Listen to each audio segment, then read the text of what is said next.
વડોદરાના ફતેપુરામાં વીજ થાંભલા ઉપર શોર્ટ સર્કિટ બાદ ભીષણ આગ ફાટી નીકળતા અફરાતફરી મચી ગઈ હતી। આ શોર્ટ સર્કિટને પગલે વિસ્તારમાં અંધારપટ છવાઈ ગયો હતો, જેને લઈને લોકોમાં ફફડાટ વ્યાપી ગયો હતો। વડોદરાના ફતેપુરા વિસ્તારમાં આવેલા હાથીખાના પાસે ભાંડવાડા તરફ જતા મુખ્ય માર્ગ પર એક વીજ થાંભલા પર અચાનક શોર્ટ સર્કિટ થવાને કારણે અફરાતફરી મચી ગઈ હતી।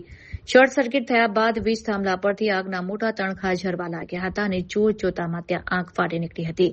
વરસાદી માહોલ વચ્ચે ટ્રાન્સફોર્મર અને વીજ થાંભલાઓમાં સ્પાર્ક થવાની આ ઘટનાને પગલે આસપાસના સ્થાનિક દુકાનદારો અને રાહદારીઓમાં ભારે ભય અને ફફડાટનો માહોલ જોવા મળ્યો હતો।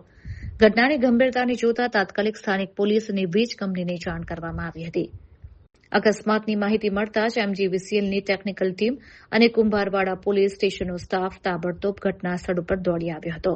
કોઈ મોટી જાનહાનિ કે અનિચ્છનીય ઘટના ન બને તે માટે તકેદારીના ભાગરૂપે સમગ્ર વિસ્તારનો વીજ પુરવઠો તાત્કાલિક બંધ કરી દેવામાં આવ્યો હતો, જેને કારણે ફતેપુરા અને આસપાસના વિસ્તારોમાં લાઇટો ગુલ થઈ ગઈ હતી।